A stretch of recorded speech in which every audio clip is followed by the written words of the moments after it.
Selamat datang di pembelajaran tutorial fisika.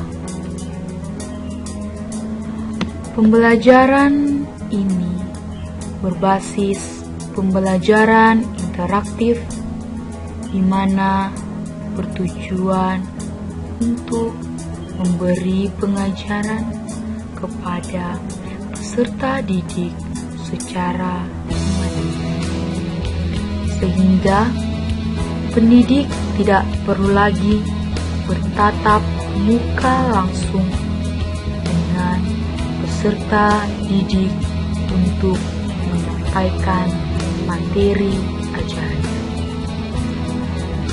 Media ini menyediakan materi tambahan dan membahas lebih mendalam suatu konsep dalam fisika. Materi yang kita akan bahas pada kesempatan ini yaitu gerak harmonis bandul sederhana. Sebelum kita masuk mengenai bandul sederhana, terlebih dahulu kita harus mengetahui apa itu gerak harmonis sederhana.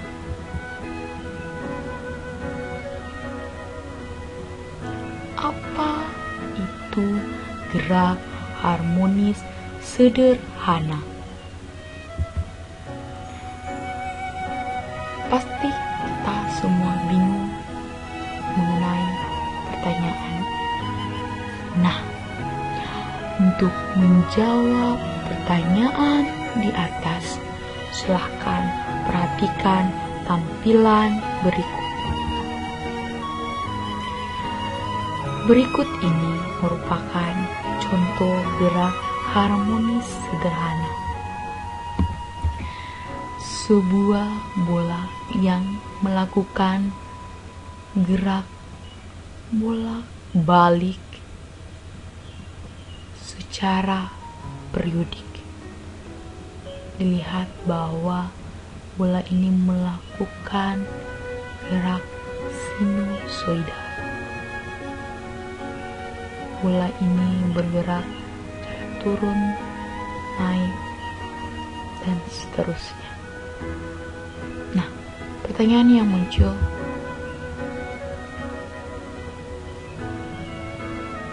coba simpulkan apa yang dimaksud dengan gerak harmonis sederhana berdasarkan tampilan tersebut. Untuk lebih jelasnya, mari kita lihat sekali lagi tampilan tersebut.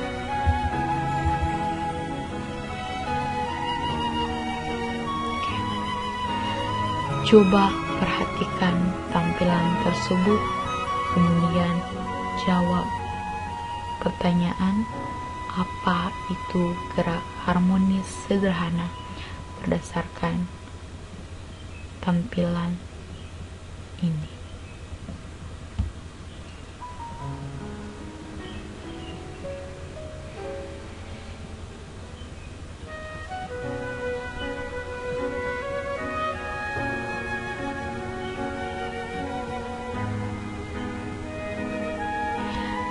Berdasarkan tampilan tersebut, maka dapat disimpulkan bahwa gerak harmonis sederhana adalah gerak bolak-balik benda melalui suatu titik keseimbangan tertentu dengan banyaknya getaran benda dalam setiap sekon selalu konstan. Jadi, berdasarkan tampilan tersebut, kita dapat menyimpulkan bahwa gerak harmonis sederhana adalah gerak bolak-balik benda melalui suatu titik keseimbangan tertentu dengan banyaknya getaran benda dalam setiap sekon selalu konstan. Gerak harmonis sederhana mempunyai persamaan gerak dalam bentuk sinusoidal. Seperti yang saya jelaskan, gerak harmonis sederhana itu bergerak dalam bentuk sinusoidal dan digunakan untuk menganalisis suatu gerak periodik tertentu.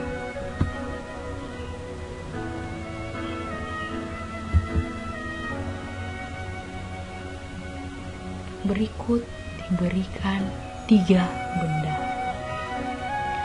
Benda pertama bergerak lurus berantur.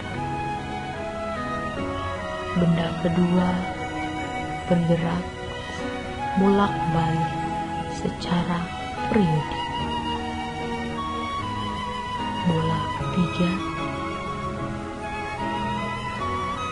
benda yang sedang melakukan gerak melingkar. Saya ulangi. Benda pertama melakukan gerak lurus. Benda kedua melakukan gerak bolak-balik. Dan benda ketiga melakukan gerak melingkar. Nah, dari ketiga benda tersebut, manakah yang merupakan contoh aplikasi dari gerak harmonis sederhana? Dari ketiga benda tersebut, manakah yang merupakan contoh aplikasi dari gerak harmonis sederhana? Mari kita lihat jawabannya. Ternyata benda yang melakukan gerak harmonis sederhana ialah benda bagian B, di mana benda ini melakukan gerak bolak-balik secara periodik di sekitar titik setimbangnya. Jadi benda bagian B melakukan gerak harmonis sederhana karena benda itu bergerak bolak-balik di sekitar titik setimbangnya.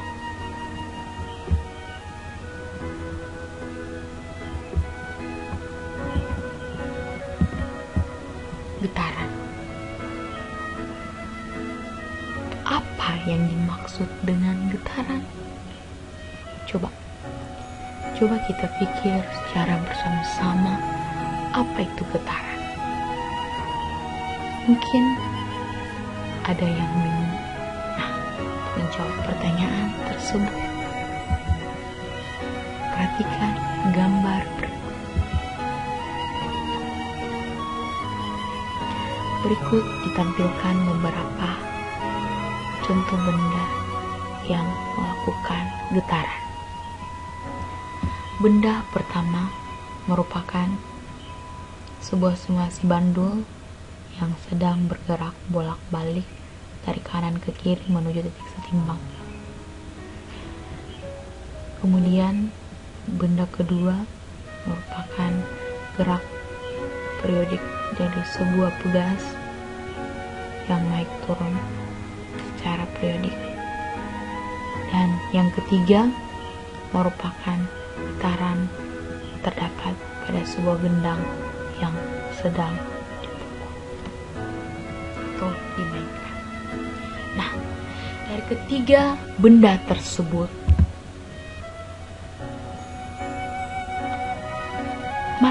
apakah yang dimaksud dengan getaran? Jadi, dari ketiga gambar tersebut, apa itu getaran? Ya, coba kemukakan analisis gambar ini dan coba kemukakan pengertian dari getaran berdasarkan gambar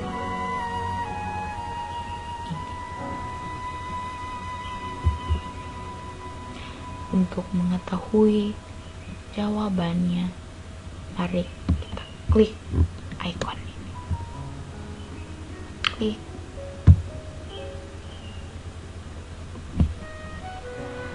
Jadi, berdasarkan gambar tersebut, dapat disimpulkan bahwa getaran adalah gerak bolak-balik secara berkala melalui suatu titik keseimbangan.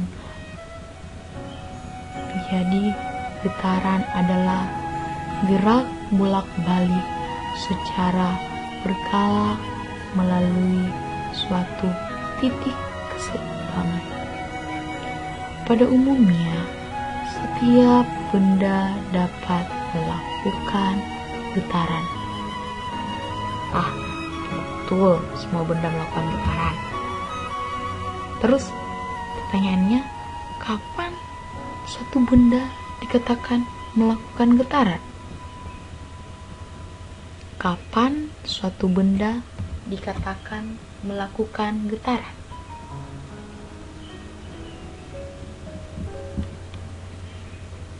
Nah, suatu benda dikatakan bergetar bila benda itu bergerak bolak-balik secara berkala melalui titik keseimbangan. Suatu benda dikatakan bergerak atau bergetar bila benda itu bergerak bolak-balik secara berkala melalui titik keseimbangan. Oke. Jenis-jenis getaran.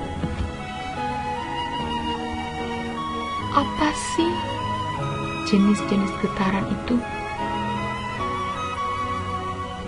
Mari kita lihat jawabannya. Jadi, getaran dibagi menjadi dua. Getaran dibagi menjadi dua. Yang pertama, getaran paksa. Getaran paksa. Yang kedua, getaran bebas. Pasti melihat dua kata tersebut, paksa dan bebas, kita pasti bertanya, apa sih yang dimaksud dengan getaran paksa dan getaran bebas? Nah, apa itu getaran paksa dan getaran bebas? Untuk menjawab pertanyaan tersebut, perhatikan tampilan berikut.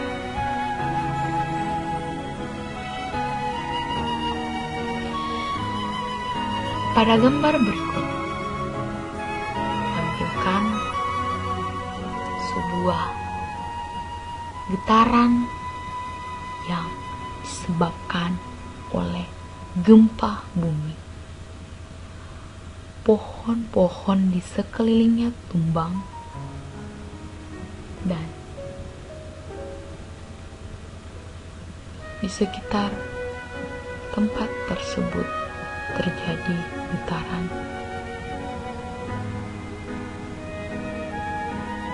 Ini merupakan aplikasi dari getaran paksa. Getaran bebas bagaimana? Coba kita lihat gambar berikut. Bandul.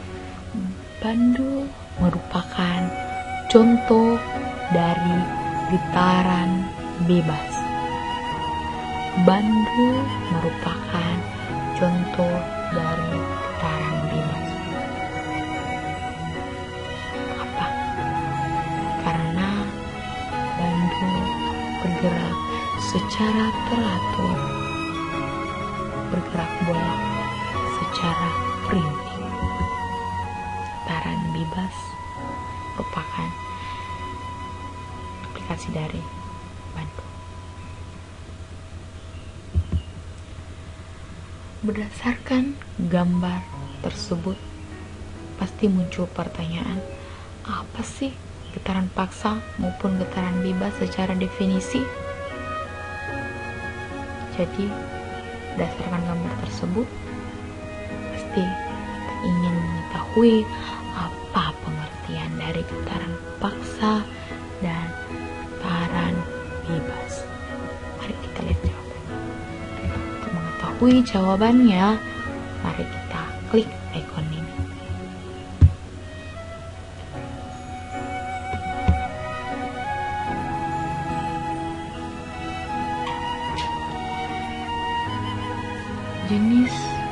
Jenis getaran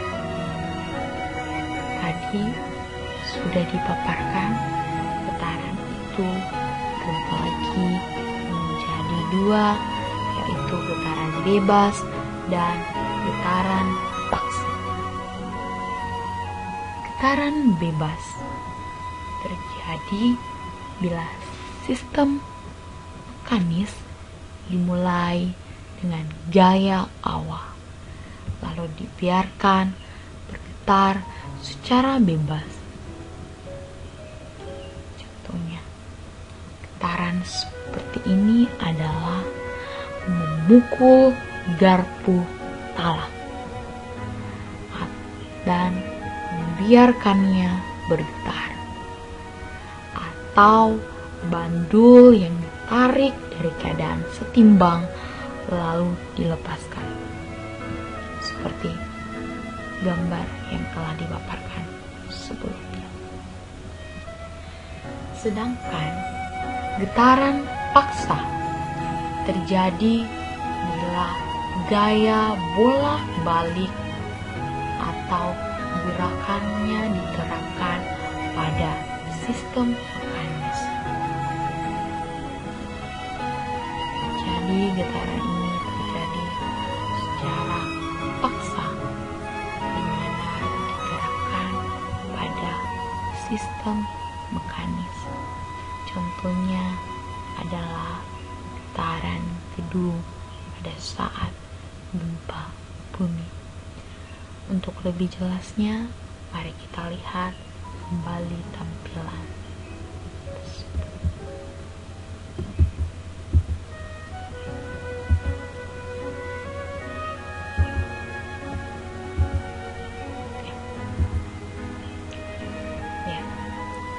Ini merupakan contoh dari getaran paksa. Getaran yang terjadi secara paksa, dan ini adalah getaran bebas, di mana dia diberikan gaya awal dan dibiarkan bergerak secara bebas.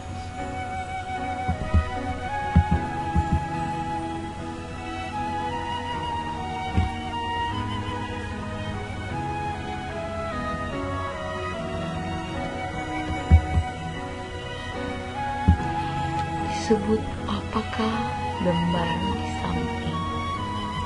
Jadi ada sebuah tali, ada sebuah bola, di mana gerak dari kanan ke kiri, dari titik A menuju B, titik C, balik ke B,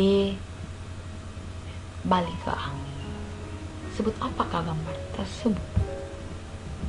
Seperti yang kita ketahui, sebelumnya telah dijelaskan bahwa gambar ini merupakan gambar Bandung.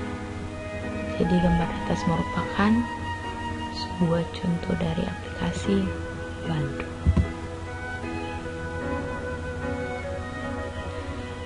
Perhatikan gambar berikut ini.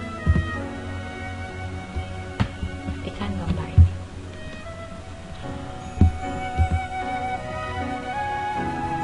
Coba kemukakan apa saja hal-hal yang berhubungan mengenai gambar ini. Coba kemukakan hal apa saja yang berhubungan mengenai gambar ini.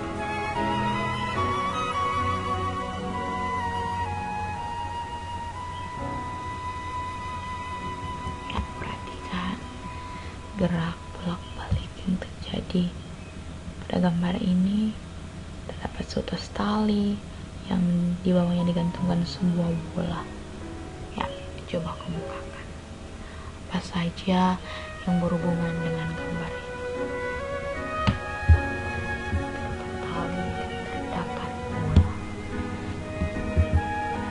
Ya, untuk melihat jawabannya silahkan klik ikon di sana.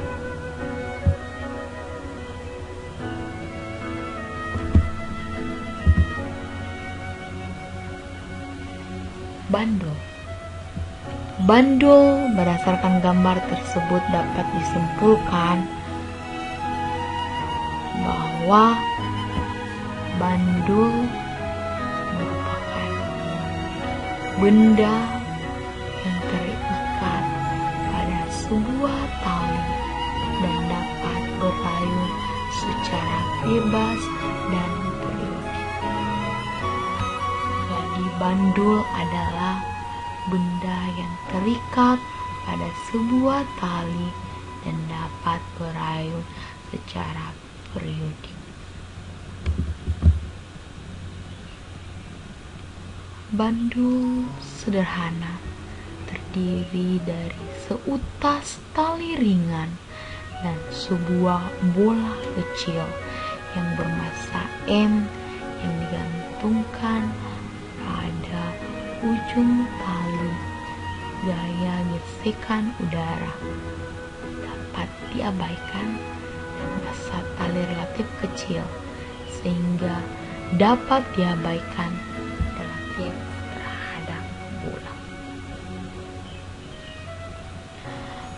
Bandul sederhana terdiri dari seutas tali ringan dan sebuah bola kecil yang bermassa M yang digantungkan pada ujung tali.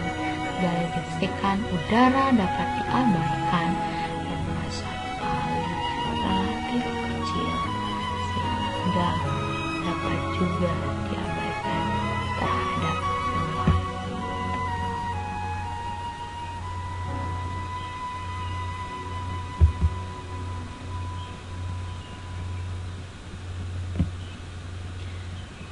Perhatikan gambar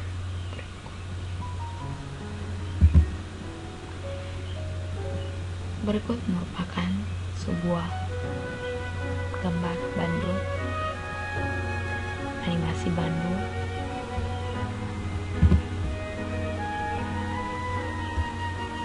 Ketika bandul ditarik dan dilepaskan, maka akan bergerak secara bolak-balik seperti gambar di samping dan gerakan akan terus berlanjut. Coba pikirkan mengapa hal itu bisa terjadi. Ketika bandul ditarik dan dilepas, akan bergerak secara bolak-balik seperti gambar di samping dan gerakan akan terus berlanjut. Coba pikirkan mengapa hal itu bisa terjadi.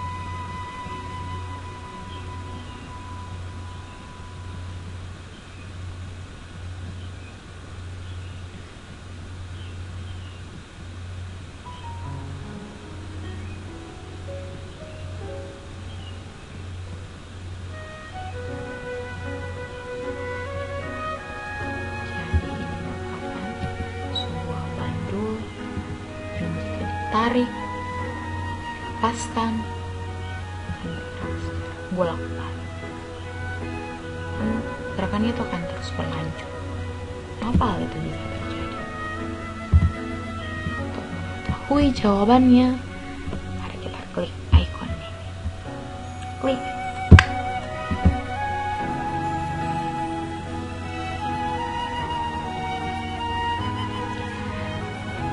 Dengan menarik bandul kembali dan melepaskan, itu akan berayun bolak-balik karena tarikan gravitasi dan tegangan di sepanjang tali atau kawat yang menggantungkan berat tadi.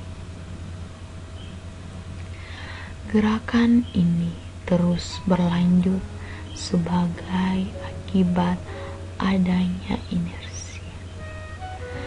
Dengan menarik bandul kembali dan melepaskan, itu akan berayun bolak-balik karena tarikan gravitasi dan tegangan di sepanjang tali atau kawat yang menggantungkan berat tadi. Gerakan ini terus berlanjut sebagai akibat adanya inersia.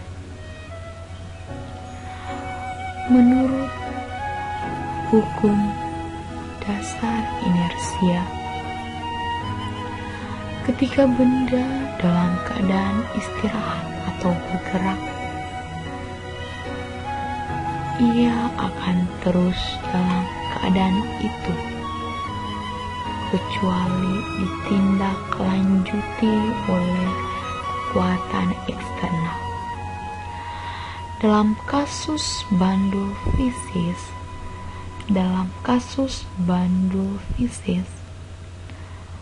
bandul akan terus berayun kecuali kekuatan eksternal bertindak untuk menghentikannya. Kecuali kekuatan eksternal bertindak untuk menghentikannya. Karena tidak ada kekuatan eksternal bertindak di atasnya, sehingga bandul tersebut terus berayun tanpa batas melalui busur yang sama.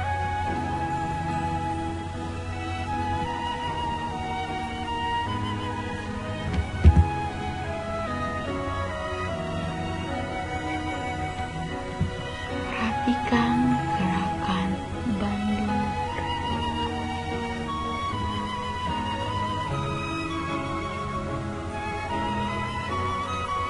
Bandul bergerak posisi A, B, menuju ke C, menuju ke B, dan ke A. Ini merupakan satu putaran.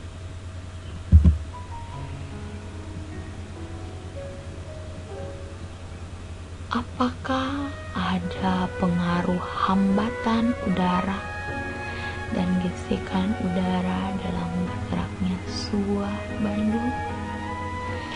Apakah ada pengaruh hambatan udara dan gesekan udara dalam bergeraknya sebuah bandul?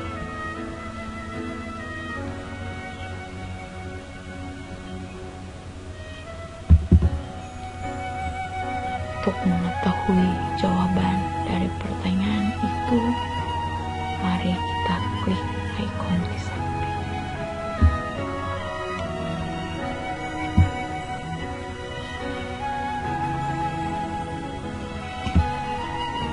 Profesor menjelaskan, dengan menarik bandul kembali dan melepaskan, itu akan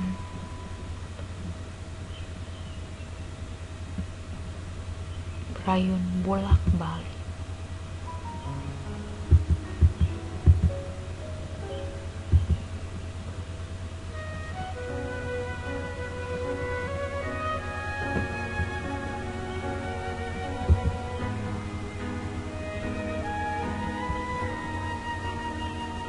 Dalam bandul fisis, hambatan udara dan gesekan diasumsikan tidak ada pada benda,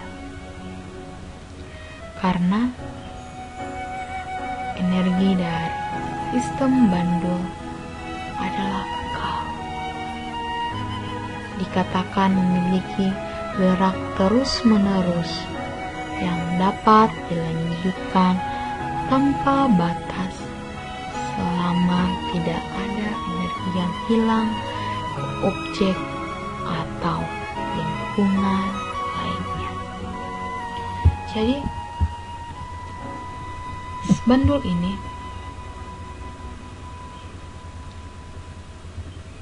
tidak terdapat hambatan udara.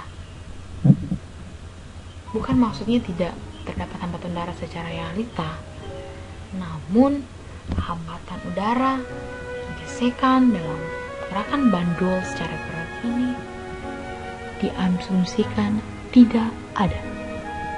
Sudah dijelaskan tadi, hal ini karena energi dari sistem bandul adalah kekal. Katakan memiliki gerak terus-menerus yang dapat dilanjutkan tanpa batas selama tidak ada energi yang hilang dari objek atau lingkungan lain.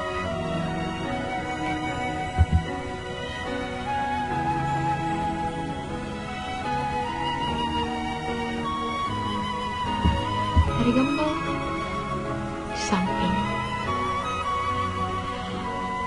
kayak apa saja ya yang bekerja pada sebuah bandul? Coba pikir, kayak apa saja yang bekerja pada sebuah bandul? Apakah ada gaya normal? Apakah ada gaya gesek?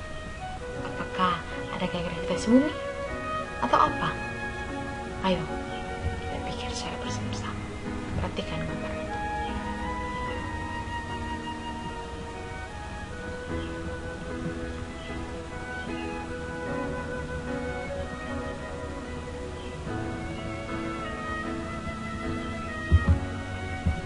Mari kita klik ikon ini untuk mengetahui jawabannya.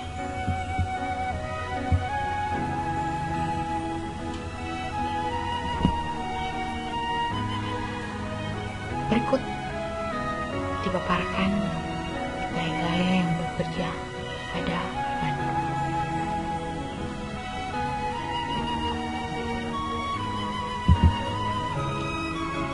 Ini adalah sudut theta yang dihasilkan. Ini adalah panjang tali. Jadi ini merupakan panjang dari sini ke sini merupakan panjang tali. Dan di bendanya terdapat gaya berat mg cos theta dan gaya berat atau gaya gravitasi ya mg sin theta. Jadi di sini terdapat theta, panjang tali L, mg cos theta, mg sin theta, dan mg. Ya, penjelasan lebih rincinya.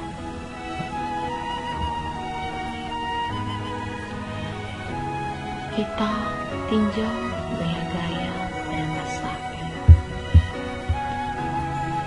Dalam alat vertikal, M dipengaruhi oleh gaya beratnya sebesar V. V sama dengan M kali V. Jadi, dalam arah vertikal, massa M dipengaruhi oleh gaya berat, yaitu sebesar W atau M kali G. Gaya tersebut memiliki komponen X sebesar mg sin theta, komponen sumbu Y mg cos theta. Jadi pada sumbu X itu terdapat mg sin theta, pada sumbu Y terdapat mg cos theta. Gaya dalam arah sumbu X merupakan gaya pemulih. Jadi pada sumbu ini merupakan gaya pemulih, yaitu gaya yang selalu menuju titik kesetimbangan. Arah gaya tersebut berlawanan dengan simpangan. Dalam arah sumbu Y ini, dalam arah sumbu Y, komponen gaya berat diimbangi oleh tegangan tali. Jadi komponen gaya berat pada arah sumbu Y diimbangi karena adanya gaya tali, mana gaya tali ini merupakan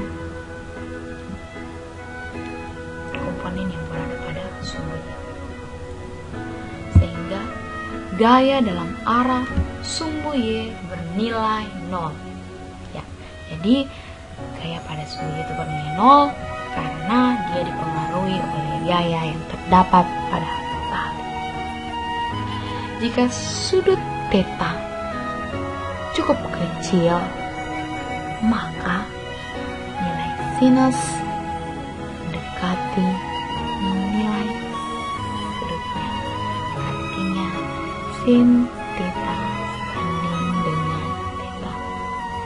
Sekali lagi, jika sudut theta kecil, maka nilai sinus akan mendekati nilai sudutnya.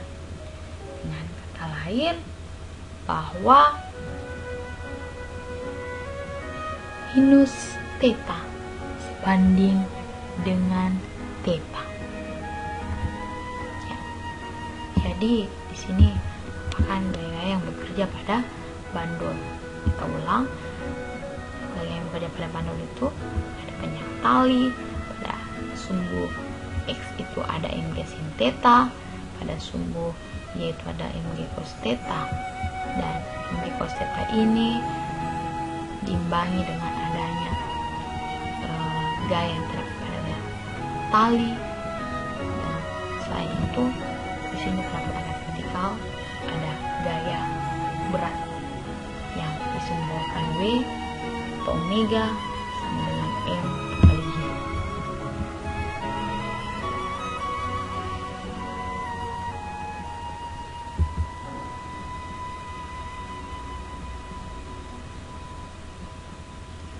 Perhatikan tampilan berikut.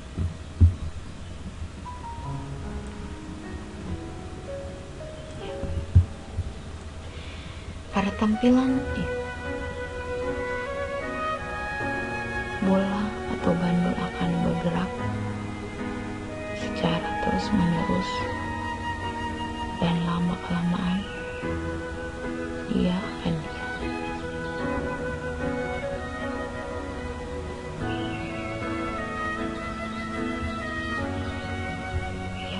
Dia akan diam.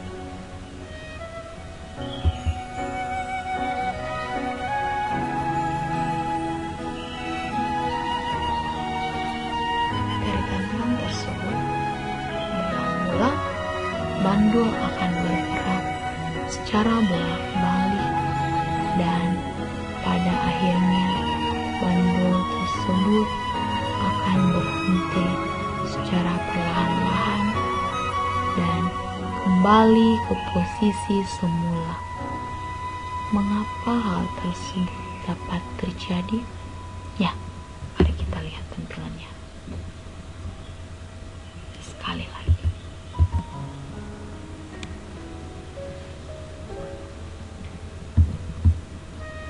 Perhatikan, di sini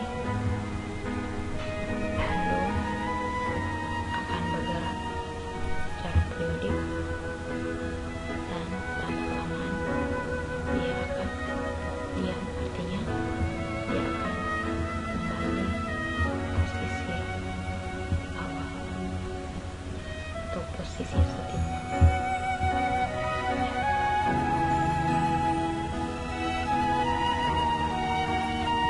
Lama-kelamaan dia akan berhenti kembali posisi setimbang. Ya, sekali lagi untuk lebih mengerti, mari kita putar.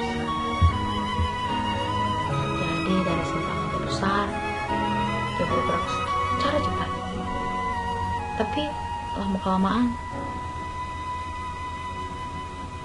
bandul ini akan lambat laun akan semakin lambat dan pada akhirnya akan berhenti. Mengapa hal ini dapat terjadi? Mari kita lihat.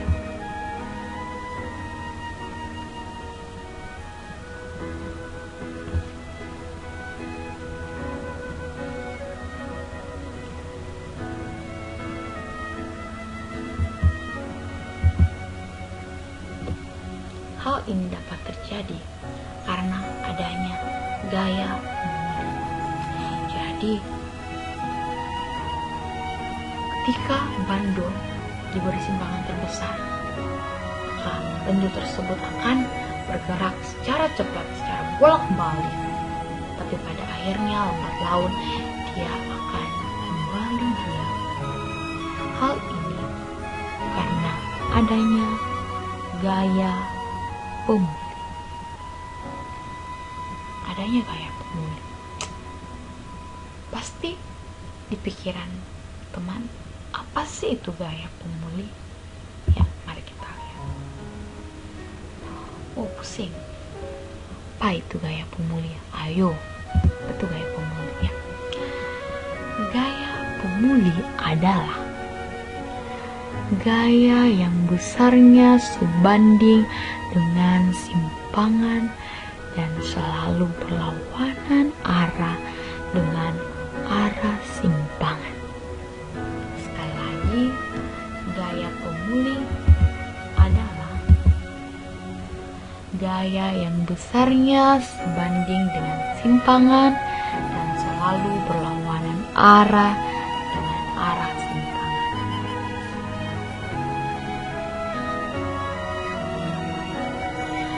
Gaya pemuli yang menyebabkan benda bergerak harmoni sederhana. Jadi ternyata seluk-beluk mengapa benda itu bergerak secara harmoni sederhana itu karena adanya gaya pemuli. Mana gaya itu merupakan gaya yang besarnya sebanding dengan simpangan dan selalu berlawanan arah dengan arah simpangan. Nah, terus bagaimana dong gaya pemuli mengubah arah bola ketika bola mencapai titik setimbangnya? Ya, coba analisis pertanyaan ini. Bagaimana gaya pemuli mengubah arah bola ketika bola mencapai titik setimbang? Ya, coba pikirkan.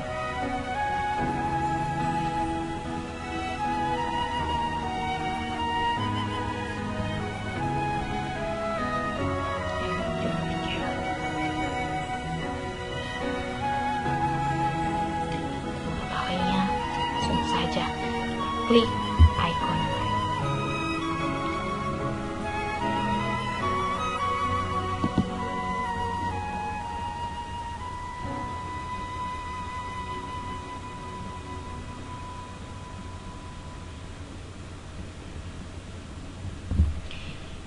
Kita dapat melihat bagaimana gaya pemuli mengubah arah bola ketika bola mencapai titik setimbang. Untuk mempelajari gerak ini, anggap saja bahwa panjang bandul adalah L membentuk sudut theta secara vertikal. Dalam hal ini, simpangan bola X adalah X sama dengan L sin theta.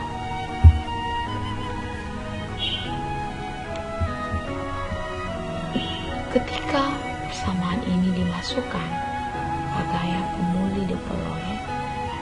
Pemuli sama dengan Mg sin theta atau Mg X per L theta itu tadi diibaratkan sebagai X per L, dimana diambil dari rumus X sama dengan L sin theta. L itu merupakan panjang tali.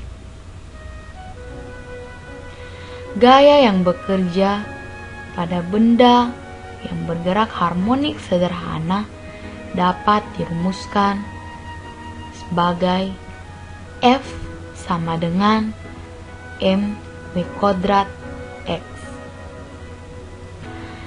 Tanda negatif menunjukkan bahwa gaya F berlawanan arah dengan simpangan X, dan besarnya gaya F adalah mv kuadrat X. Gaya pemulih pegas harus sama dengan gaya F. Dengan demikian, mgxl sama dengan mv kuadrat X atau v kuadrat G per L. Jadi, besarnya gaya pemulih pegas harus sama dengan gaya F, dengan mg X per L itu sama dengan mv kuadrat X atau v kuadrat G per L. Mx itu sama dengan GL, sehingga diganti dalam rumusnya bahwa mv kuadrat X itu sebanding dengan v kuadrat G per L. M itu adalah massa bola, ini adalah gaya gravitasi, X adalah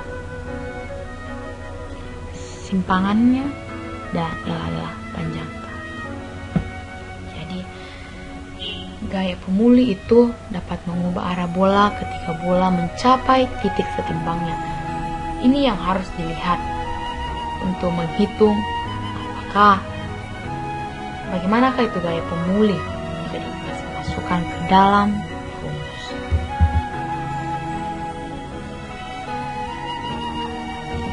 Periode Bandu sederhana. Apa itu periode? Pasti kita sudah tahu karena kita sudah pelajari sewaktu dari SMP. Ya, coba. Periode itu apa? Ya, periode adalah waktu yang dibutuhkan untuk melakukan satu kali ayunan, yaitu dari titik acuan ke titik keseimbangan ke titik lain, dan melewati titik keseimbangan lagi dan kembali ke titik acuan awal. Nah, periode itu biasanya disimbolkan T besar, mana rumusnya itu sama dengan jumlah banyaknya getaran dibagi dengan waktu.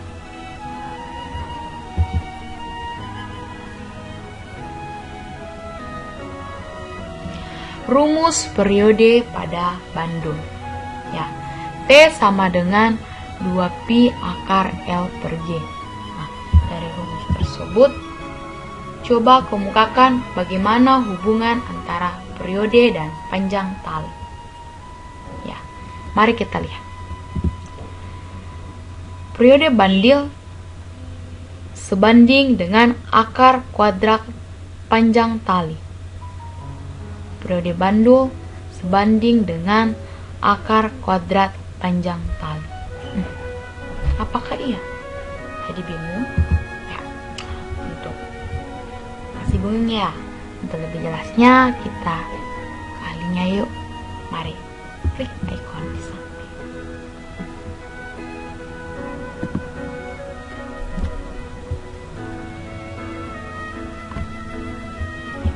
Mari kita lihat.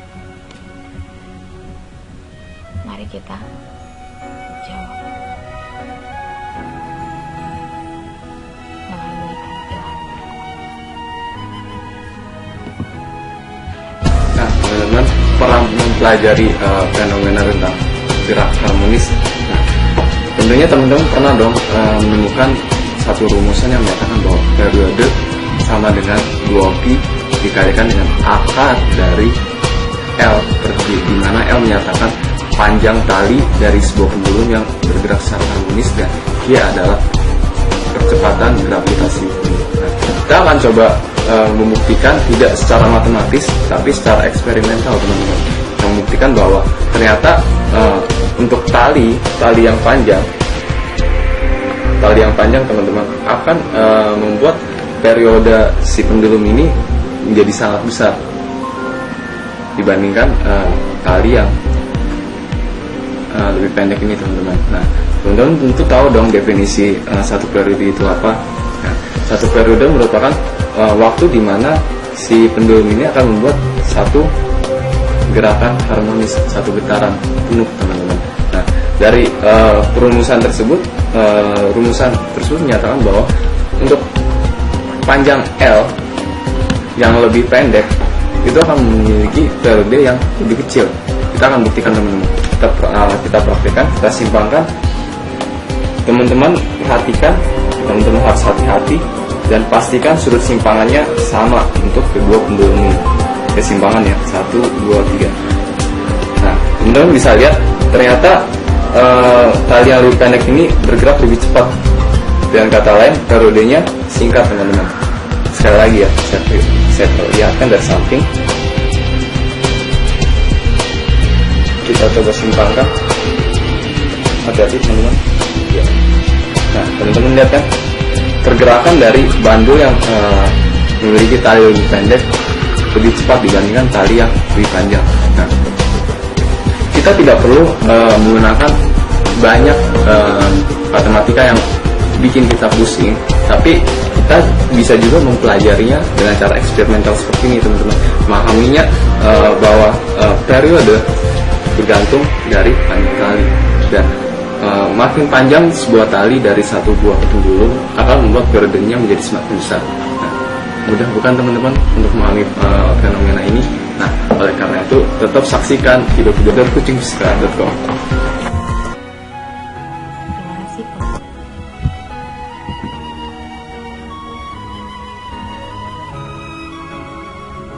Hukum kekekalan energi mekanik pada bandul sederhana. Ketika saya memberikan usaha pada bandul di samping, apa yang akan terjadi? Ketika saya memberikan usaha pada bandul di samping, apa yang akan terjadi?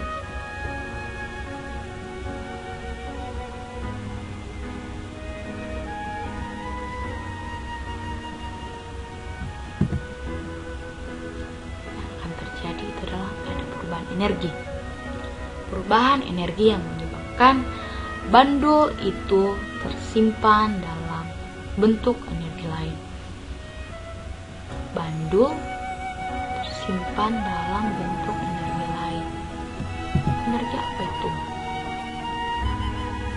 Mari kita pelajari untuk mengetahui jawaban.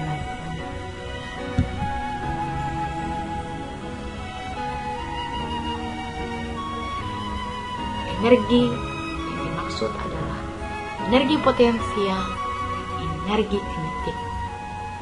Mana ya? Itu energi potensial dan energi kinetik? Berikut penjelasannya. Energi potensial. Energi potensial pada getaran ini timbul saat kerja dilakukan atau diberikan pada ayunan atau pegas, sehingga energi ini digunakan ayunan atau pegas untuk bergetar dan berayun, dan energi potensial ini akan maksimum pada saat ayunan atau pegas menyimpang jauh dari titik setimbangnya. Untuk penurunan energi potensial, kita ambil dari persamaan energi potensial pada pegas, yaitu EP sama dengan 1/2 kx kuadrat. P sama dengan 1/2 kx kuadrat, di mana X sama dengan Y merupakan sepangan getaran, di mana EP juga itu dapat dikatakan bahwa sama dengan 1/2 kx kuadrat. Mengapa? Karena X di sini disamakan dengan Y. Jadi di sini kita perlu tahu bahwa intinya energi potensial itu timbul pada saat kerja dilakukan atau diberikan pada suatu benda, sehingga energi ini digunakan untuk bergetar atau berayun, dan energi potensial akan maksimum pada saat benda menyimpang jauh dari titik setimbangnya. Ya. Kedua, energi kinetik yang biasa disimbolkan dengan EK. Pada saat mulai berayun atau bergetar, maka pada saat itu terjadi transfer energi atau perubahan energi dari energi potensial menjadi energi kinetik getaran.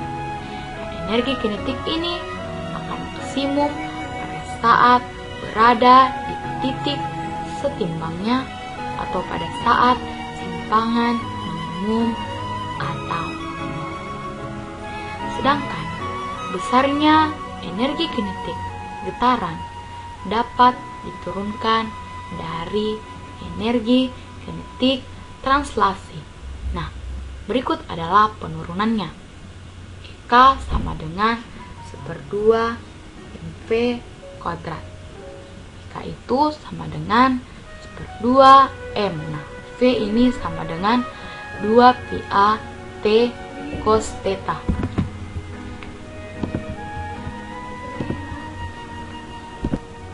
Jadi EK itu sama dengan 1/2 M 2 pi A T cos theta. Nah, kenapa V? V itu kan sama dengan 2 pi A T cos theta. Jadi jika disubstitusikan dalam rumus 1/2 M V kuadrat akan menghasilkan 1/2 M dalam kurung 2 pi A T cos theta kuadrat.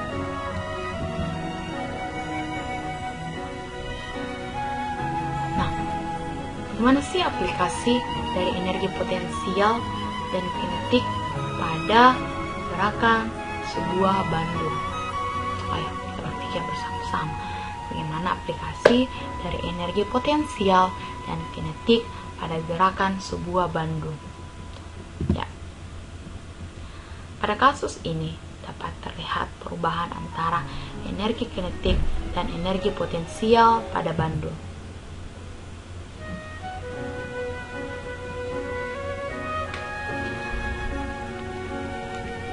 Pada saat dia berada pada posisi ini,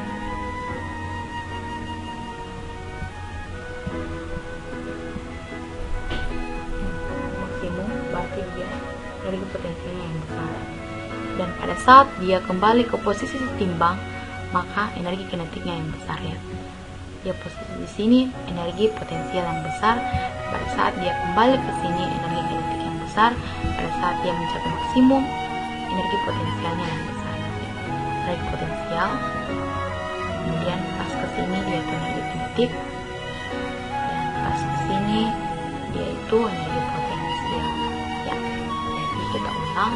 Pada saat dia mencapai titik maksimum, maka yang berperan itu adalah energi potensial. Sedangkan pada saat dia mencapai titik setimbang, dia berperan energi kinetik. Perhatikan, ini adalah energi potensial. Pada saat dia kembali ke titik setimbang, energi kinetik dan simpangan terbesar kembali energi. Terima kasih. Semoga materi ini dapat bermanfaat dan menambah pengetahuan kita mengenai gerak harmonis sederhana pada bandul. Dan media tutorial ini dapat menambah wawasan dan lebih mudah dalam memahami pembelajaran